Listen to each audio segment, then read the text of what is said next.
I've gotten to, I have come to appreciate BYU.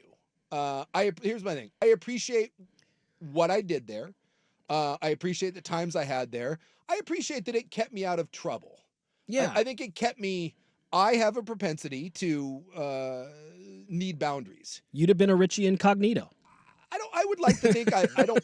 I hope I wasn't incognito, but I know that without checks and balances, I should not be left to my own devices. And Sure. and BYU kind of kept some Guardrails. Yeah, guardrails, bumper bowl. Yeah. And so the older I've gotten, even though I do think that was a bad decision, I did not belong there. Yeah. I went there because I thought that's where I was probably supposed to go. I was raised in the church, was never active in the church, and I just thought that's probably where I should go. Also, I was also a little afraid of going to like somewhere else and being that other guy. I just think it's really honorable you lived up the honor code as an AC Green type and didn't have sex until marriage. That's really noble of you. Absolutely. I mean, to choose to do that just so you can be an offensive lineman, that's I would like to point out really bold. 5 years at BYU, 5, and of my recruiting class, I think 3 of us made it through. 3. Without getting suspended? Without getting suspended, without having okay. to get kicked out and come back. We had a couple guys that got booted for 6 months. They would go down to Snow and come back. Snow College, which is a really good junior college. Yeah, when we would get an honor code violation, Brett Kiesel, went out and played for the Steelers for years and years. Great guy. You had to go do the tour of duty at Snow College for a season, and then you would come back. I think of my class, which was like 25 kids, there was 3 of us that made it all the way through. That's really good. And I was one of you those. You were really, really good at being sneaky. That doesn't speak to your character at all. You're just a savvy little cheater. I would like to point out 3 times called before the honor code. Yeah. 3? Wow. 3, I was exonerated. All 3 times.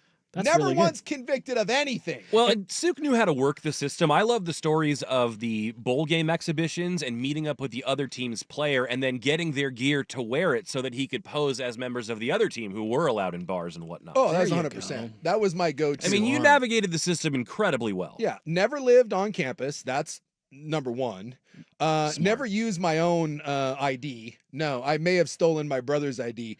John Scukanec had a great time all roaming around Utah.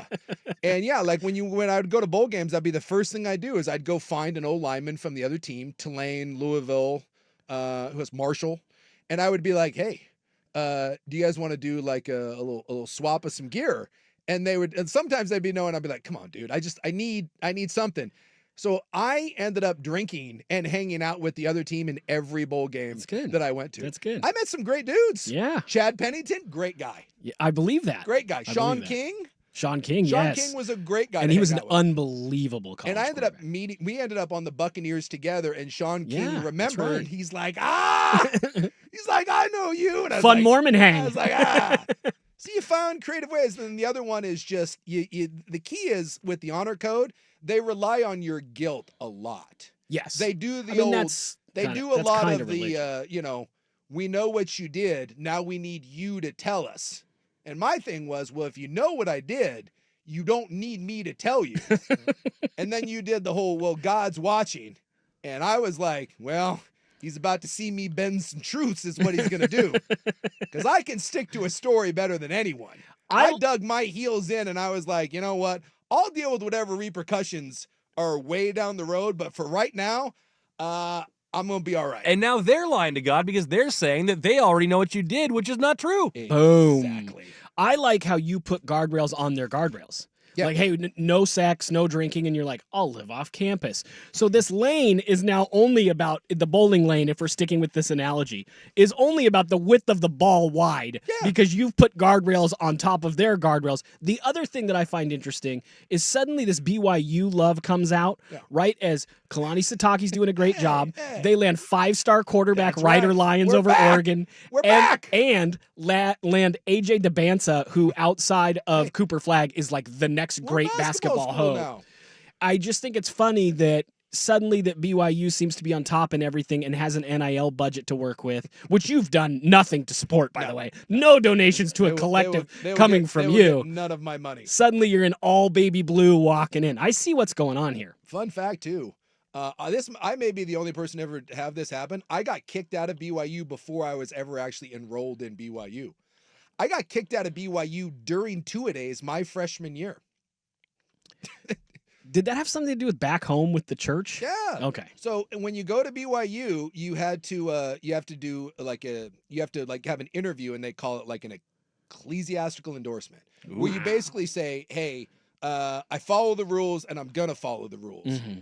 I didn't go to church in high school, and not like sometimes. I didn't go ever. Mm-hmm. So when they recruited me, they said, it's no big deal. Just go talk to who would be your bishop. And we knew him. I mean, I grew up in the church. I just didn't go. And they said, go there and hey, just tell them, hey, you're going to, do what you're going to follow the rules, and this is where you want to go. And they're like, you'll be fine. So I met with the guy, my local bishop, and said the same thing. I was fairly honest. I was like, I know I'm not the most active kid in the world. I may have left out some key details, but I just said, hey, I'm trying to be on the straight and narrow, right? This is where I want to go. My name is Jason Scukanec. Yeah. Who are you? Yeah. And I was like, this is, I want to go here. And like I said, it was probably the most honest that I've ever been in a church interview. Yeah. And he was like, I love to hear it, and, turn over a new leaf, and you're going to do great down at BYU. Getting into BYU can be quite challenging. It's a really good academic school. And a lot of my mom's friends weren't big fans of mine. And their kids didn't get into BYU. I see what's going on. So that rubbed the neighborhood the wrong way. Yeah, and they got kind of pissy that I did. And when I heard about this, that my mom was taking flack, I told a lot of my mom's friends and their kids that they can literally go F themselves. Yep. I may have said something along the lines of, hey, how'd that studying work out for you?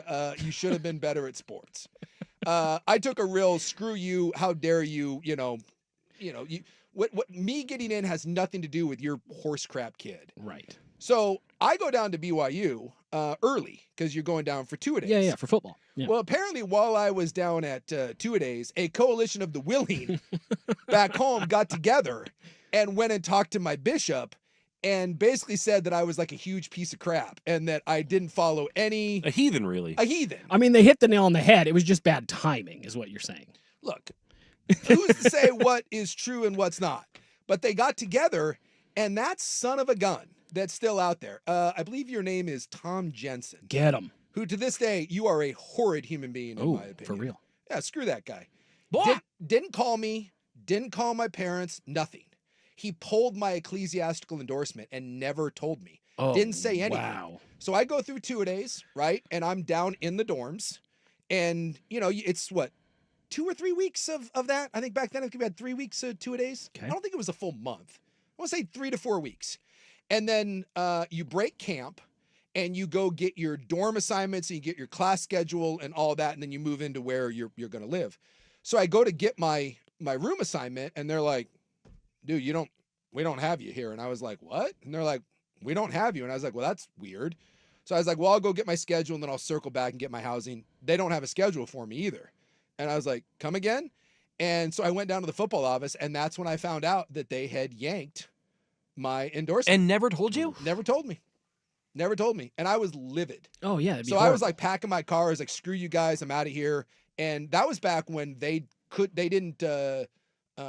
hold you because of your letter of intent. Yeah. They could hold your scholarship. Yes. And they were like, no, we're going to work this out. And I was like, F you. I don't want this worked out. I'm gone. I'm leaving. I'm taking my talents too. And I was going to leave. And he was like, no, you need to give us a week. And like, I called home and and so for like a week, I was basically like a floating nomad.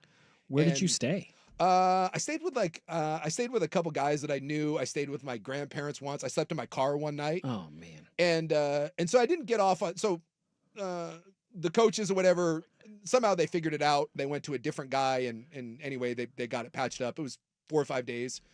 But that was my introduction to to BYU. Right. So I didn't start off on the right foot.